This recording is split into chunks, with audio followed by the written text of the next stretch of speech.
Saya izin merekam nggih. Baik, kita mulai. Bismillahirrahmanirrahim.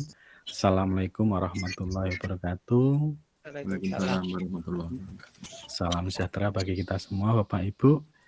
Yang pertama, rasa syukur kita panjatkan pada Allah Subhanahu wa taala yang sudah memberikan kesehatan, waktu sehingga kita semua dapat bertatap muka Bapak Ibu walaupun secara virtual nggih. Tidak masalah. Dan yang kedua, terima kasih sekali Bapak Ibu sudah kerso meluangkan waktu di sela-sela istirahat mengajar. Tentu saja jam-jam segini itu jam-jam di mana Bapak Ibu mengalami puncak kelelahan nggih, saat mengajar seharian. Tapi karena undangan saya tadi, Bapak Ibu berkenan untuk rawuh di kegiatan siang hari ini. Sekali lagi matur suwun sanget. Bapak Ibu, hari ini kita akan membahas tentang pembelajaran berdiferensiasi. Pasti Bapak Ibu sudah sering mendengar pembelajaran berdiferensiasi nggih. Ada yang mau menyampaikan sesuatu terlebih dahulu tentang pembelajaran berdiferensiasi Bapak Ibu? Nah, latar belakangnya itu seperti ini Bapak Ibu. Ternyata dari beberapa kali saya mengunjungi sekolah, kemudian menengok kegiatan pembelajaran, ternyata Bapak Ibu guru masih sangat jarang atau bahkan belum menerapkan pembelajaran berdiferensiasi. Seperti yang saya singgung di depan tadi bersama Pak Edi, ternyata praktek pembelajarannya itu masih seperti pembelajaran di kurikulum 2013, masih sama. Kemudian, itu yang membuat saya pengen berbagi tentang pembelajaran berdiferensiasi tadi, Bapak Ibu. Nah, Bapak Ibu, sebelum kita mulai, apakah hal itu terjadi juga di sekolah Bapak Ibu? Ibu Ning sudah tidak bisa nggih ngendika nggih. Karena suaranya sedang terganggu. Kalau Pak Edi tadi sudah menyampaikan juga sepakat dengan saya. Kemudian Pak Suhari juga sepertinya baru sibuk ini nggih. Atau dari Bapak Ibu guru, pengalamannya seperti apa? Pak Budi misalkan, masih sama seperti kemarin ngajarnya atau ada perbedaan Pak Budi selain P5 tentunya? Monggo Pak Budi.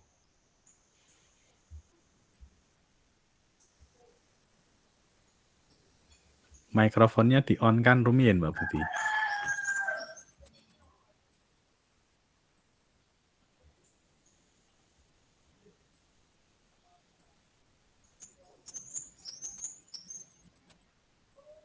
Oke. Ya, Pak, saya tahun ini mengajar kelas 9, Pak. Oh, di kelas 9. kurikulum. Berarti belum di belum kurikulum Merdeka. Masih di kelas 9, mungkin tahun depan. Oke. Itu. Baik, terima kasih Pak Budi. Bapak Ibu, saya izin share screen nggih tentang pembelajaran berdiferensiasi nggih.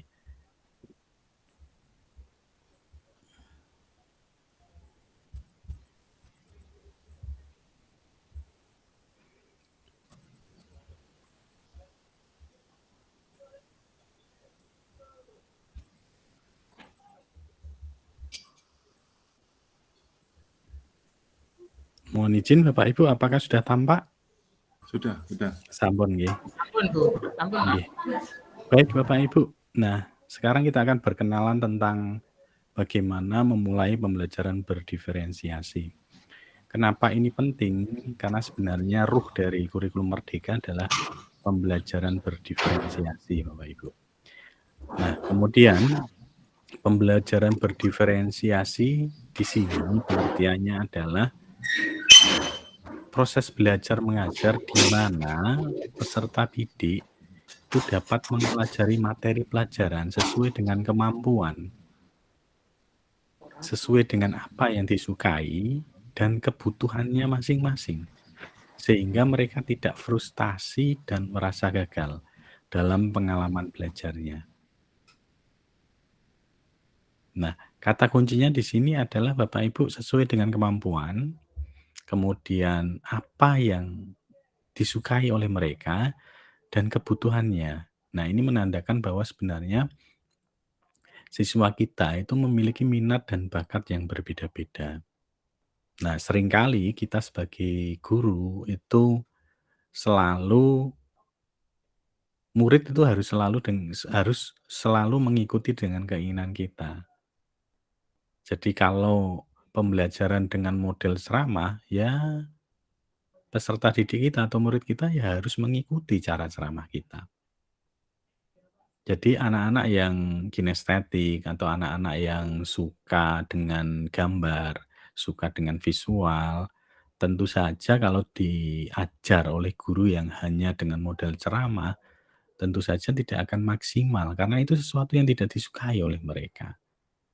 Hal ini juga sama halnya dengan anak-anak yang kinestetik, yang mereka itu harus bergerak untuk dapat memahami sesuatu. Mereka sering berlarian ke sana kemari dan bahkan sering dicap sebagai anak yang dalam tanda kutip nakal. Padahal sebenarnya mereka memang kodratnya adalah ke kinestetik tadi. Mereka tidak bisa diam. Nah, hal itu dijembatani dengan kurikulum merdeka. Jadi di kurikulum merdeka, Bapak dan Ibu guru harus melakukan diagnostik awal. Itu yang paling penting dalam kurikulum merdeka. Nah, kemudian sebelum memulai penerapan model pembelajaran berdiferensiasi, ini sangat penting bagi kepala sekolah dan seluruh guru untuk memahami semua prinsip dan konsep pembelajaran berdiferensiasi. Nah, ini Bapak Ibu guru, Bapak Ibu kepala sekolah juga harus menjembatani ini. Kita harus satu persepsi tentang apa itu konsep pembelajaran berdiferensiasi. Harus sama, supaya apa? Supaya pemahaman utuh tentang pembelajaran berdiferensiasi itu dapat dilaksanakan di sekolah tersebut. Nah, kemudian tahap awal dalam implementasi pembelajaran berdiferensiasi, yang pertama yang dibutuhkan apa? Yang pertama adalah membutuhkan pemahaman yang mendalam tentang kurikulum dan dasar-dasar pembelajaran berdiferensiasi. Pelan-pelan, Bapak Ibu tidak perlu tergesa-gesa, harus 1 minggu ini harus menerapkan pembelajaran berdiferensi, tidak seperti itu. Tapi belajar pelan-pelan, mencoba hal yang baru, membuka pola pikir bahwa anak itu punya keinginan yang harus kita jembatani. Kemudian yang kedua, perubahan pola pikir guru dari pembelajaran yang berorientasi pada target capaian nilai akhir dan ketuntasan konten belajar menuju ke pembelajaran yang lebih berorientasi pada peserta didik. Nah, ini seringkali yang kita temui, Bapak Ibu guru itu sering kali hanya berorientasi pada target nilai akhir. Jadi kalau nilai akhir itu nilainya bagus, itu dianggap pembelajaran sudah berhasil. Padahal prosesnya tidak terlalu diperhatikan dengan baik. Nah, kemudian hasil akhir dari sebuah pembelajaran adalah pengembangan kompetensi peserta didik yang mungkin sekali sangat beragam satu dengan yang lain. Untuk itu, fokus pada sebuah pembelajaran berdiferensiasi, bukan pada luasnya konten. Sekali lagi saya ulang, bukan pada luasnya konten, namun kedalaman pemahaman. Ini salah satu prinsip dari kurikulum merdeka. Kalau di kurikulum 2013 konten kita sangat banyak, sampai kita harus mengejar materi ya. Tapi kalau di kurikulum merdeka tidak seperti itu. Yang paling penting bukan luasnya konten Bapak Ibu, tapi kedalaman pemahaman. Selain kedalaman pemahaman tentu penguasaan konsep, kemudian peningkatan keterampilan, sehingga peserta didik itu mampu menerapkannya untuk memecahkan berbagai masalah dalam kehidupannya. Seperti itu Bapak Ibu, bukan konten, tapi peserta didik itu mampu nanti setelah lulus dari bangku sekolah itu, mampu untuk memecahkan berbagai masalah yang dihadapi mereka dalam kehidupan nyata kelak nanti. Itu yang paling penting dari kurikulum Merdeka Bapak Ibu. Nah, ini yang sering kali saya sampaikan juga bahwa tujuan utama dari kurikulum Merdeka adalah perbaikan kualitas pembelajaran di kelas. Bukan sibuk untuk menyelesaikan administrasi. Ini yang sering harus kita renungkan bersama Bapak Ibu. Baik Bapak Ibu, nah kemudian saya akan berbagi satu lagi slide-nya tentang pembelajaran berdiferensiasi. Nah, Bapak Ibu.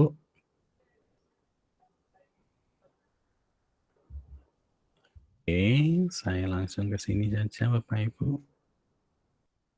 Nah, di sini Bapak Ibu menyinggung lagi konsep kurikulum Merdeka itu berdasarkan dari filosofi pendidikan dari Ki Hajar Dewantara. Yang pertama konsep Among. Pendidikan itu menuntun Bapak Ibu. Pendidik kita sebagai pendidik itu ibarat sebagai petani.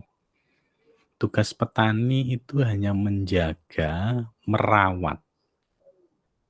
Ibaratnya kalau kita menanam jagung, tugas kita itu hanya menanam jagung, kemudian memberi pupuk, menjaga dari gangguan hama, kemudian memberi pengairan, supaya jagung itu dapat tumbuh maksimal, tumbuh optimal. Kita tidak boleh mengharapkan jagung itu, memaksa jagung itu menjadi padi misalkan. Tidak boleh Bapak Ibu, tapi tetap menyesuaikan kodrat si anak itu, kalau dia tumbuh menjadi seorang jagung, ya tetap menjadi jagung yang benar-benar jagung yang optimal. Nah, hal itu yang harus kita tekankan dalam kurikulum Merdeka. Jadi si anak itu punya bakat dan minat masing-masing. Kita tidak boleh memaksakan anak itu semua harus pintar matematika, harus pintar IPA, tidak seperti itu. Tapi kita lihat dulu bakat dan minat anak ini di apa. Kalau dia bakat di seni, dia bakat di menggambar, tumbuhkan, optimalkan bakat itu. Supaya bakat itu dapat membahagiakan mereka di masa depan mereka, menjadi anak-anak yang benar-benar dapat berdiri, dapat mandiri, berdiri di kaki mereka sendiri, tanpa bantuan atau merepotkan orang lain, untuk mencapai kebahagiaan mereka setinggi-tingginya. Nah kemudian kodrat zaman ya Bapak Ibu ya. Ini saya mengulang di pelatihan mandiri di platform Merdeka Mengajar. Kalau Bapak Ibu menyimak pelatihan mandiri di platform Merdeka Mengajar, apa yang saya sampaikan ini pasti sudah Bapak Ibu kuasai. Kemudian Bapak Ibu, ini saya skip dulu ya. Ini di platform Merdeka Mengajar sudah sering disinggung tentang teori tabula rasa, kemudian teori konvergensi dan teori nativisme. Kemudian Bapak Ibu, kita langsung ke pembelajaran berdiferensiasi. Bapak Ibu, menurut Tomlinson, pembelajaran berdiferensi adalah usaha untuk menyesuaikan proses pembelajaran di kelas untuk memenuhi kebutuhan belajar individu setiap murid. Karena apa? Karena setiap manusia itu sudah berbeda sejak lahir. Bahkan anak yang kembar identik pun pasti akan berbeda. Kemudian yang ketiga, setiap murid itu dapat dikategorikan sesuai dengan kebutuhan belajar masing-masing. Nah, bagaimana cara kita memfasilitasi kebutuhan belajar anak? Nah, di sini Bapak Ibu, kebutuhan belajar anak itu berkaitan tentang 3 hal. Yang pertama tentang kesiapan belajar, yang kemudian minat belajar, yang ketiga profil belajar. Kesiapan belajar di sini itu untuk memodifikasi tingkat kesulitan pada bahan pembelajaran, sehingga dipastikan murid terpenuhi kebutuhan belajarnya. Yang kedua, minat belajar itu untuk menggunakan keterampilan atau ide yang familiar bagi murid sebagai jembatan untuk mempelajari ide atau keterampilan yang kurang familiar atau keterampilan baru bagi mereka.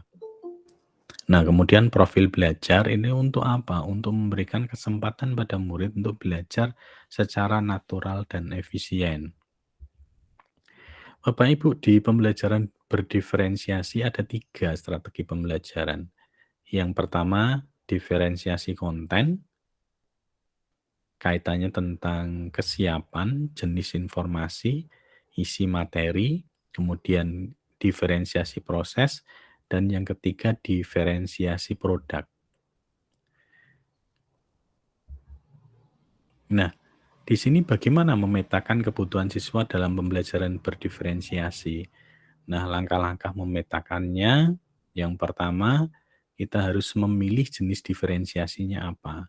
Kemudian kita kelompokkan berdasarkan data dokumen atau angket. Kemudian kita lakukan pembelajaran dan pembimbingan secara kelompok. Kemudian kita lakukan penilaian formatif dan evaluasi. Nah, yang pertama, kita bisa menggunakan strategi pengelompokan berdasarkan pengetahuan awal. Nah, kita melakukan diagnostik awal tentang kognitif misalkan. Nah, kita mendapatkan nilai skor tes seperti yang tampak di layar Bapak Ibu. Kita kelompokkan menjadi kelompok normal, kelompok medium, dan yang ketiga menjadi kelompok cepat. Nah, kemudian bagaimana caranya? Siswa kita kelompokkan menjadi 3 kelompok. Yang pertama, cepat, medium, dan normal. Kemudian siswa kita berikan LKPD yang sama. Kemudian diberi tugas untuk mempelajari 1 unit. Siswa mulai belajar individual atau kelompok. Kemudian guru melakukan pembimbingan. Nah, siswa mengerjakan soal latihan dan diberi umpan balik oleh guru. Siswa tuntas mempelajari LKPD yang ditetapkan, diberikan umpan balik melalui tanya jawab. Siswa meminta ujian individual kepada guru dan dikoreksi oleh guru. Kemudian melaksanakan tutor sebaya bagi siswa yang telah selesai melakukan asesmen. Nah, itu tadi teknik diferensiasi yang pertama. Nah, teknik diferensiasi yang kedua, kita menggunakan gaya belajar. Kita mengelompokkan siswa berdasarkan gaya belajar. Yang pertama, Bapak Ibu pasti sudah mengetahuinya bahwa gaya belajar murid itu ada 3. Yang pertama visual, yang kedua auditori, yang ketiga kinestetik. Visual ini siswa akan dapat belajar dengan optimal dengan melihat, dengan mengamati atau menggunakan asosiasi visual yang kuat. Nah, tipe yang kedua, auditori, ini siswa itu dapat optimal belajar jika mendengarkan instruksi secara verbal, kemudian mengingat dalam bentuk suara dan kata-kata. Nah, yang ketiga, kinestetik ini siswa itu harus terlibat secara fisik dan mengerjakan sesuatu terhadap apa yang dipelajarinya supaya dapat memahami satu topik atau satu materi dengan maksimal. Nah, kita harus menjembatani Bapak Ibu tentang gaya belajar peserta didik kita atau murid kita ini.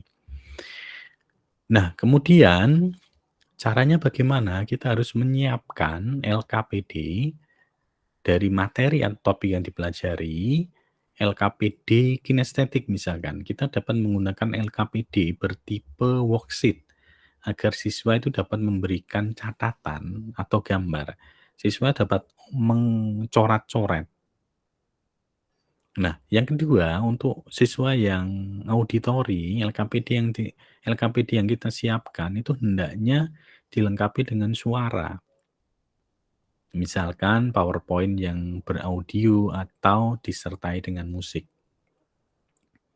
Atau Ibu dan Bapak juga bisa menyiapkan podcast dari rekaman Bapak Ibu, suara Bapak Ibu, kemudian direkam di HP, kemudian diberikan ke siswa yang memiliki gaya belajar auditori. Nah, yang ketiga, Bapak Ibu, LKPD dalam bentuk buku bergambar, dalam bentuk video, dalam bentuk animasi, ini untuk murid yang bergaya belajar visual.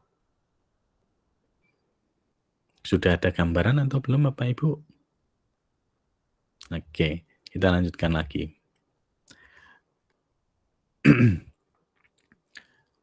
Nah, ini pembelajaran berdasarkan gaya belajar ya Bapak Ibu ya. Kayaknya ini terlalu banyak. Kita fokuskan pada hari ini, kita fokuskan Bapak Ibu bisa membuat formulir, Google Formulir untuk melakukan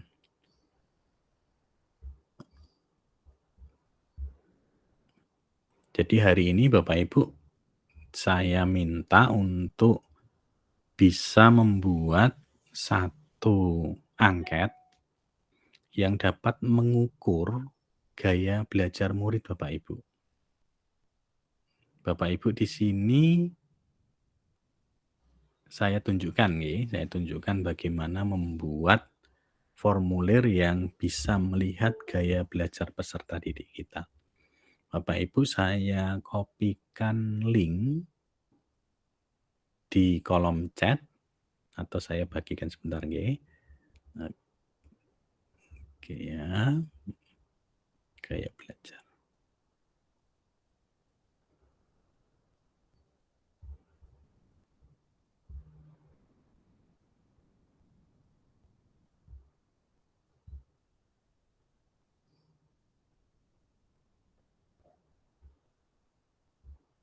Oke, sudah tampak ya Bapak Ibu nggih. Nanti Bapak Ibu silakan membuat formulir diagnostik seperti ini yang tampak di layar Bapak Ibu. Nanti form ini silakan dibagikan ke kelas Bapak Ibu masing-masing. Kalau di sekolah Bapak Ibu ada guru BK, ini silakan dibuat oleh guru BK. Tapi harapannya setiap Bapak Ibu bisa membuat form semacam ini. Jadi ini diberikan ke murid-murid Bapak Ibu, kemudian silakan murid-murid mengisi sesuai dengan bakat dan minat mereka. Contoh yang pertama ya Bapak Ibu nggih. Yang pertama, pertanyaan yang pertama, kalau ada orang yang meminta petunjuk jalan, biasanya saya akan titik-titik. Atau kita uji coba ya Bapak Ibu nggih.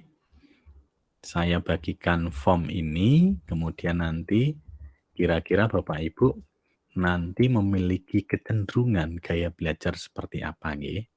Sebentar, saya kirimkan linknya di kolom chat ya Bapak Ibu ya. Bapak Ibu bisa mengerjakannya di situ atau nanti juga bisa nanti hasilnya akan muncul di sini secara otomatis Bapak Ibu. Ini tadi saya uji cobakan ke beberapa teman pengawas dan ternyata di sini terlihat Bapak Ibu kecenderungannya seperti Pak Soeharto. Ternyata beliau ini kecenderungan gaya belajarnya adalah kinestetik. Kemudian Pak Joko ternyata kecenderungannya adalah auditori. Sama halnya dengan Bu Sukmandari. Nah, Bapak Ibu jika bisa melakukan hal ini, melakukan diagnostik awal non-kognitif ini ke peserta didik untuk bisa memetakan gaya belajar peserta didik Bapak Ibu. Nah, setelah itu Bapak Ibu bisa membuat LKPD-nya sesuai dengan gaya belajar peserta didik. Seperti itu Bapak Ibu, ini saya bagikan dulu linknya ke kolom chat ya, Bapak Ibu bisa mencobanya.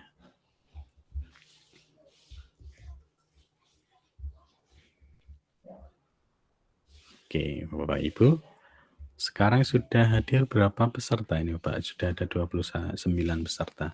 Baik Bapak Ibu, apa yang saya sampaikan ini ada umpan balik dari Bapak Ibu atau ada pertanyaan?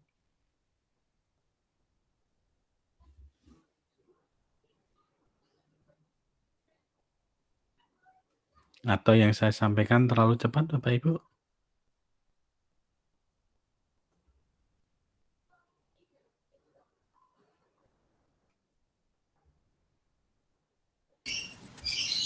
Selamat siang Pak Ovi. J, Pak Edi? Ini berkaitan dengan model yang berbeda itu tadi loh, yang ada visual, ada audio dan seterusnya, gitu. J. Itu berarti kan guru nanti menyiapkan 3 bentuk model itu. Betul. Apakah itu bisa sekaligus dipakai atau dilakukan dalam satu pembelajaran? Maksudnya untuk yang kinestetik nanti dibantu dengan modul yang ini, yang audio dengan yang ini. Kalau dibagi sekali waktu itu kan sangat merepotkan, Pak. Ataukah modul ini nanti dipakai ketika mereka belajar di rumah? Bisa langsung Pak Edi. Contoh gini ya. Gitu. Contoh prakteknya seperti ini Bapak Ibu. Nah, Bapak Ibu kan nanti membuat 3 kelompok nih. 3 kelompok. Yang pertama visual, yang kelompok kedua itu auditori, yang ketiga kinestetik. Nah, kita buat LKPD-nya sesuai dengan gaya belajar mereka. Contoh visual. Berarti yang kita siapkan adalah media pembelajaran yang berbasis visual, Pak Edi. Contoh LKPD yang bergambar. LKPD yang ada konten videonya. Di satu kelompok itu, Pak Edi. Nah, di kelompok kedua, auditori, kita bisa menggunakan beberapa alternatif LKPD. LKPD yang ada rekamannya. Nah, kalau sekolah belum memiliki perangkat, kita bisa dengan model ceramah, Pak Edi. Iya kan? Nah, satu kelompok itu kita ceramah di satu kelompok itu. Yang lainnya kan asik sendiri dengan gaya belajar mereka kan, yang visual asik mengerjakan LKPD itu. Nah, yang kelompok ketiga, yang kinestetik, kita beri LKPD yang membutuhkan gerakan, butuh coret-coret. Contohnya misalkan acak kata, kita buat TTS, itu Pak Edi. Nah, itu bagi anak-anak kinestetik itu senang mengerjakan hal semacam itu, yang butuh gerakan. Atau kalau Bapak Ibu punya perangkat digital, lebih banyak lagi alternatifnya. Bisa menggunakan Quizzes, bisa menggunakan Kahoot, bisa menggunakan Wordwall, bisa menggunakan LKPD digital. Nah, seperti itu Pak Edi. Saya yakin itu tidak sulit Pak Edi. Nah, seperti itu caranya. Nah, kemudian setelah itu kan namanya diferensiasi proses nggih. Nah, saat mengerjakan tugas akhir asesmen juga kita sesuaikan lagi dengan gaya belajar mereka. Yang visual juga nanti asesmennya juga akan visual, produknya juga akan visual. Yang auditori produknya juga auditori. Contoh produk auditori bisa saja dengan mudah mereka disuruh untuk menjelaskan di depan kita. Nak, tadi kamu sudah belajar tentang negara ASEAN. Sekarang Pak Guru mau bertanya tentang negara ASEAN itu mana saja sih? Nah, itu anak-anak yang tipe auditori akan sangat lancar untuk menjelaskan itu. Seperti itu Pak Edi, gambaran simpelnya.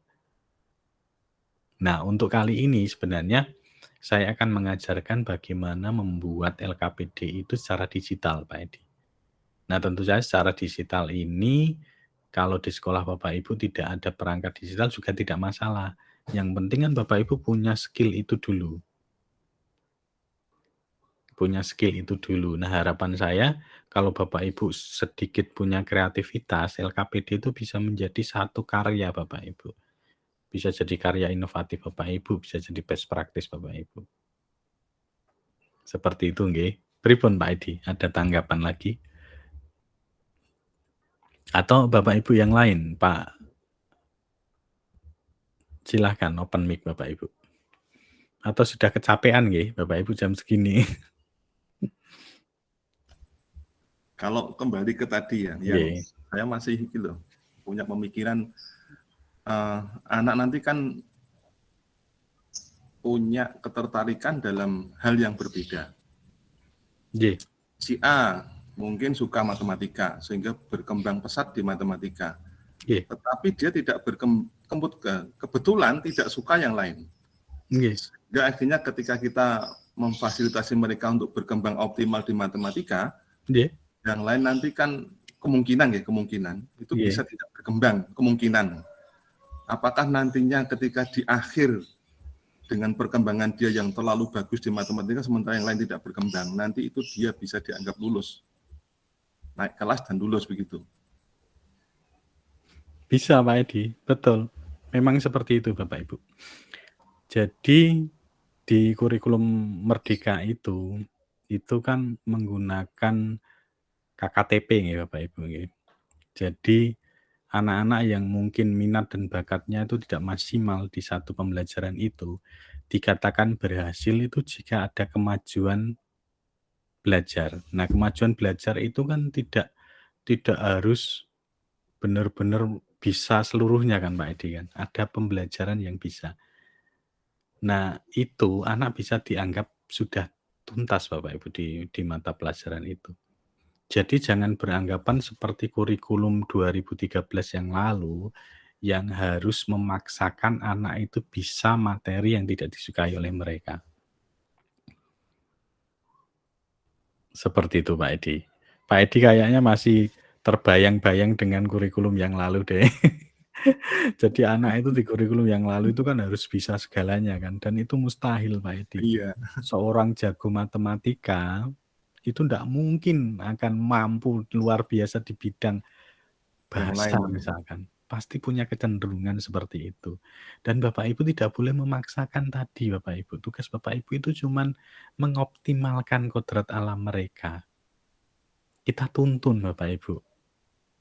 Kalau dia itu jago di olahraga, ya sudah memang bakatnya dia di situ. Jangan sampai kita marah-marah. Kalian tuh ndak perhatian dengan pelajaran Pak Guru. Nilai kamu jelek-jelek semua. Kemudian si anak itu dianggap bodoh di pelajaran itu. Tidak seperti itu Bapak Ibu. Berarti kodrat dia tidak di matematika, kodrat dia di atletik. Seperti itu Bapak Ibu, nggih. Jadi Ya, apakah tidak gini ya Pak Ubu ya? Dalam Ketika diketahui beberapa siswa itu bagus di matematika, Nggih. terus yang lain ada yang olahraga, Nggih. yang lain ada yang bahasa Inggris. Nggih.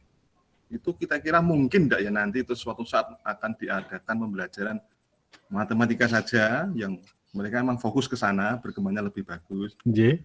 Dan yang bahasa Inggris disatukan ke dalam pembelajaran bahasa Inggris saja. Itu permapel. Itu bisa saja Pak, itu bisa saja. Nanti kan di model blok kan bisa semacam itu kan. Nanti ke depannya kalau sekolah itu benar-benar sudah memahami konsep kurikulum Merdeka dengan holistik ya, dengan menyeluruh, nah itu bisa juga diterapkan semacam itu. Seperti itu nih Bapak Ibu, tapi jangan dilupakan bahwa kita punya profil pelajar Pancasila yang itu harus benar-benar integral di situ. Jadi anak-anak didik kita itu bukan hanya pinter, bukan hanya kritis, tapi dia juga harus beriman dan bertakwa, seperti itu Pak. Karena yang dibutuhkan kita di masa depan itu bukan anak-anak yang pinter saja, bukan anak-anak yang beriman tok, tapi tidak pinter. Itu juga bangsa kita juga tidak akan kekal, tidak akan langgeng kan kalau hanya nun sewu ya, hanya beriman bertakwa tapi tidak punya kemampuan untuk mempertahankan bangsa kita. Nggih. Nah, untuk mempertahankan Indonesia ini tetap ada, tentu kan dibutuhkan anak-anak yang beriman dan bertakwa, dan anak-anak yang kritis, anak-anak yang mandiri, yang seperti di profil pelajar Pancasila. Seperti itu Bapak Ibu. Tentang kurikulum Merdeka sepertinya masih banyak yang harus didiskusikan nggih, supaya kita benar-benar satu konsep Bapak Ibu. Seperti itu Bapak Ibu. Saya malah lebih menyukai kita seperti ini Bapak Ibu. Kita daring seperti ini, sambil santai-santai, nanti Bapak Ibu juga bisa menyimak lagi rekamannya ini di YouTube kami ya, di rekaman ini Bapak Ibu bisa mengulang lagi. Seperti ini Bapak Ibu, saya sampaikan dulu tadi. Sebentar Pak Edi. Nah, saya akan membagikan memberikan bagaimana membuat LKPD dengan Google Formulir nggih Pak Edi nggih. Saya bagikan sebentar ya Bapak Ibu nggih. Silahkan disimak. 5 menit lagi Bapak Ibu kita selesai kegiatan kita.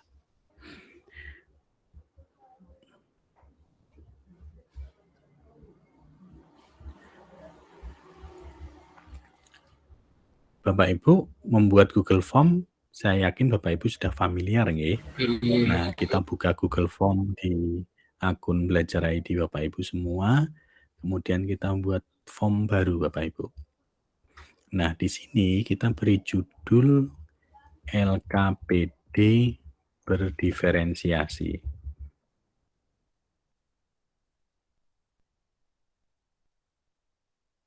Kemudian Bapak Ibu ketikkan nama.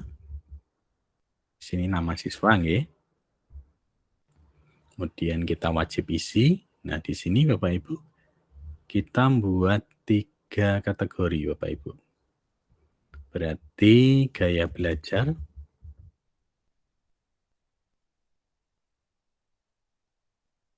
nah kita buat 3 pilihan ganda. Yang pertama tadi visual,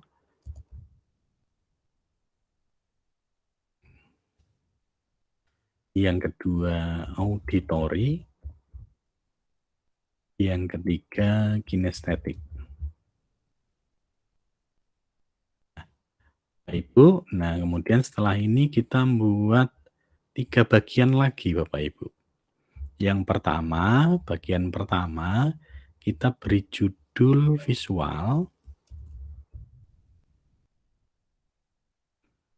Kita buat bagian yang kedua, kita beri judul auditory.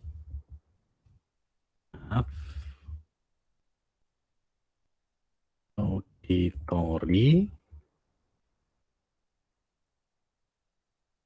Bagian yang ketiga kita buat kinestetik.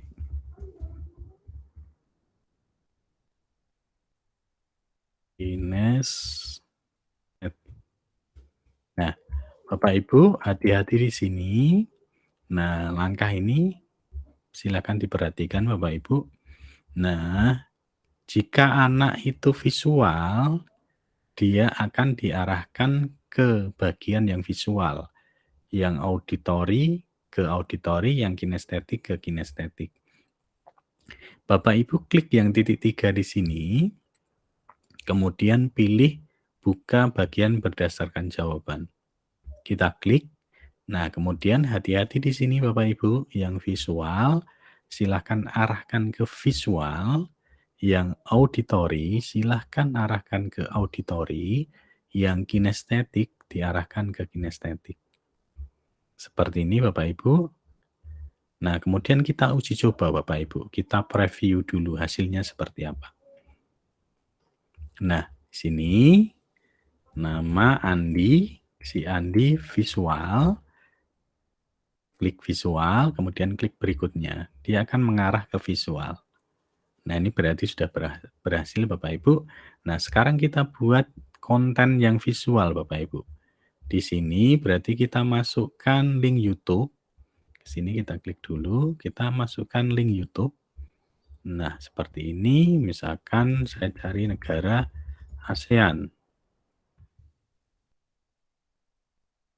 Nah, kita masukkan di sini. Nah, di sini kita kasih perintah. Silahkan simak materi tentang negara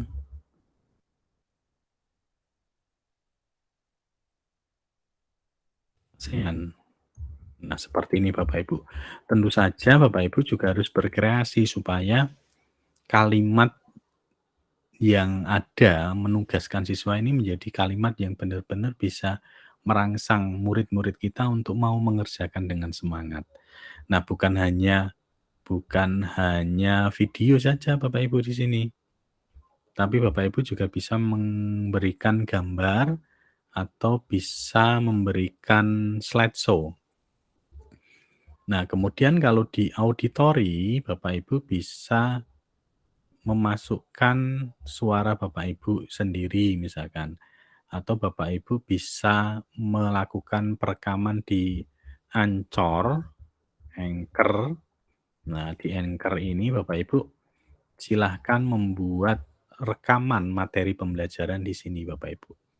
Bapak Ibu sign in. Nah, Bapak Ibu sign in, silahkan login menggunakan akun Gmail Bapak Ibu.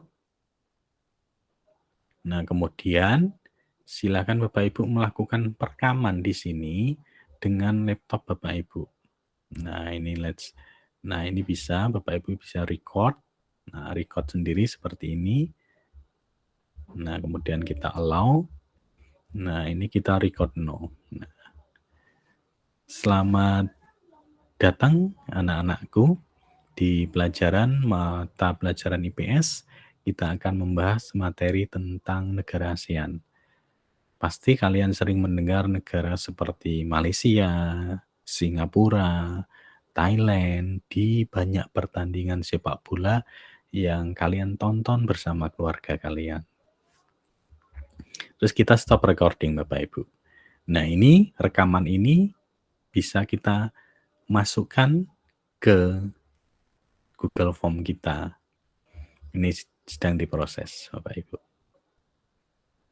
Nah, Bapak Ibu bisa menggunakan aplikasi Anchor ini secara gratis untuk menjembatani atau memfasilitasi murid-murid kita yang auditori. Seperti itu Bapak Ibu. Nah, ini sudah. Kita coba ya Bapak Ibu, kita previewnya seperti apa suaranya. Selamat datang anak-anakku di mata pelajaran IPS. Kita akan membahas materi tentang negara ASEAN. Nah, seperti ini Bapak Ibu, kalau Bapak Ibu nanti pengen memberikan background musik di belakangnya bisa Bapak Ibu. Bisa dikasih little powder misalkan, nah seperti ini. Nah, jadi ya kayak seperti podcast. Bisa Bapak Ibu edit sendiri sesuai dengan minat peserta didik kita. Dan saya yakin anak-anak generasi sekarang, anak-anak milenial sangat senang, sangat gandrung sekali dengan hal-hal semacam ini. Bisa juga saat mereka di rumah sambil mendengarkan podcast Bapak Ibu, mendengarkan materi yang Bapak Ibu rekam di Anchor seperti ini. Nah, kemudian yang ketiga Bapak Ibu, tadi kan di auditori sudah ya kita membuat Anchor. Kemudian yang ketiga kinestetik Bapak Ibu. Nah, kinestetik ini kita bisa memasukkan ini Bapak Ibu, ini aplikasi andalan saya yaitu Live Worksheet. Ini luar biasa Bapak Ibu. Kita buat ya, kita cari ya contoh negara ASEAN. Nah, Bapak Ibu bisa membuat LKPD ini menjadi sangat-sangat menarik. Kita buat satu contoh Bapak Ibu. Nah, kita lihat. Nah, ini kalau kita berikan ke peserta didik kita, niscaya peserta didik kita akan senang sekali. Nah, ini LKPD ini bisa diisi Bapak Ibu. Bisa diisi dengan Andi. Nah, kemudian di sini ada materinya lengkap. Kemudian setelah murid kita ini mempelajari materi, dia akan dihadapkan dengan ini acak kata. Nah, setelah membaca artikel berita pada halaman sebelumnya, temukan 10 negara yang tergabung dalam organisasi ASEAN. Nah, ditarik saja ini. Nah, ini kan Thailand. Nah, ini berarti ketemu satu. Nah, anak-anak kinestetik dihadapkan hal semacam ini, dia senang sekali. Nah, Brunei kayak gitu. Ya kan? Berarti ada 10 nanti dicari. Ini model yang pertama Bapak Ibu. Nah, yang kedua, Bapak Ibu, anak-anak kita, murid-murid kita juga akan ada aktivitas untuk ngetik di sini. Oh, di sini berarti Singapura. Sini berarti Indonesia.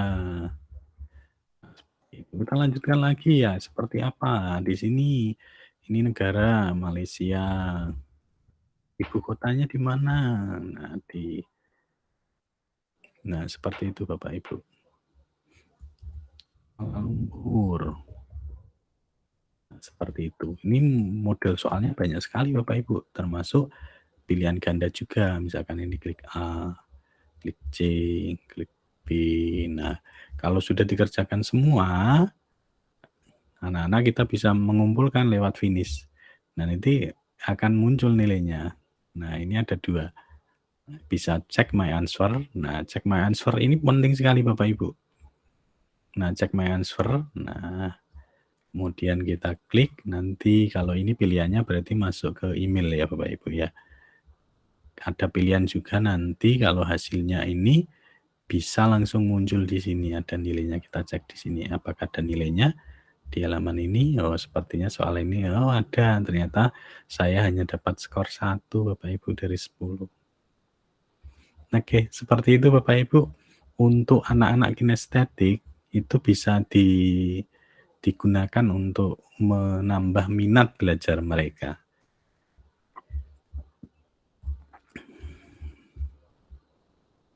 Baik Bapak Ibu, seperti itu cara membuat LKPD berdiferensiasi Bapak Ibu. Ada pertanyaan Bapak Ibu? Kurang 5 menit lagi. Kira-kira Bapak Ibu bisa tidak membuat semacam itu? Pasti bisa ya Bapak Ibu ya. Pasti bisa. Oke. Tidak ada pertanyaan Bapak Ibu? Kalau tidak ada pertanyaan, saya minta bantuan Bapak Ibu hari ini untuk mengisi absensi nggih, yang saya bagikan di kolom chat kita Bapak Ibu. Saya bagikan di kolom chat, Bapak Ibu mohon bantuannya untuk mengisi daftar hadirnya.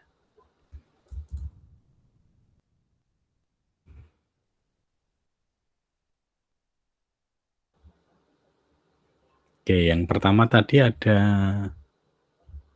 form untuk mengetahui gaya belajar ya Bapak Ibu nggih. Oke, baik Bapak Ibu. Ada pertanyaan atau tidak, Pak Edi?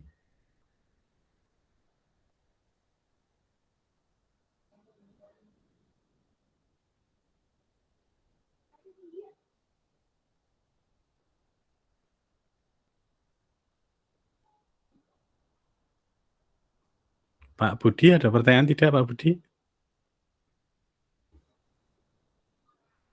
Sudah 13.56.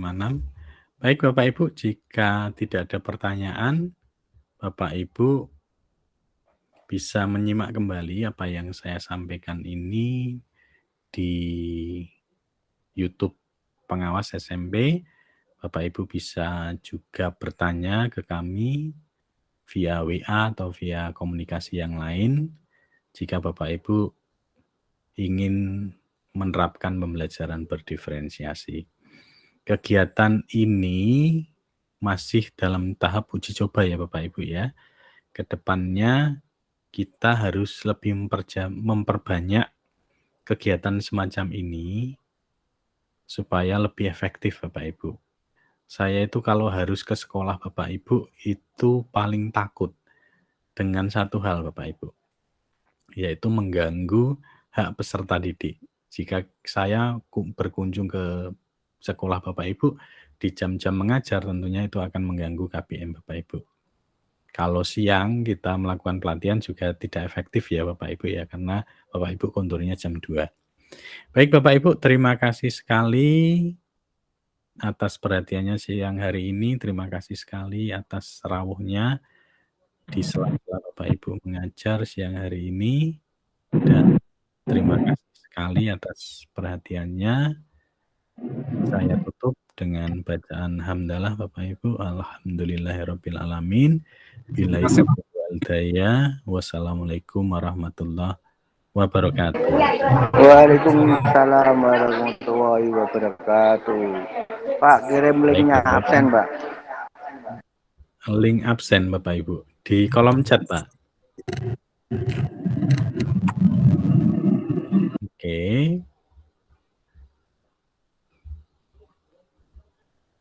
Bapak Ibu sudah menemukan tempat absensi nopo dereng? Oke. Baik Bapak Ibu, terima kasih sekali sugeng kondur. Waktu sudah jam pukul 2 kurang 2 menit nggih. Terima kasih, kegiatan ini saya tutup Bapak Ibu. Terima kasih Pak Edi Budi, Pak Ibu Setioningse, Pak Suhari, terima kasih Sama-sama, Pak. sekali. Sami-sami. Nggih. Nggih, Bapak. Formulir diagnosis, contoh Sami-sami, diagnosis. Pak. Nggih, Pak Budi hati-hati di jalan. Nggih. Sini. Isi boleh, mboten nggih. Itu Nggih. contoh. Yang penting terhadir di sini.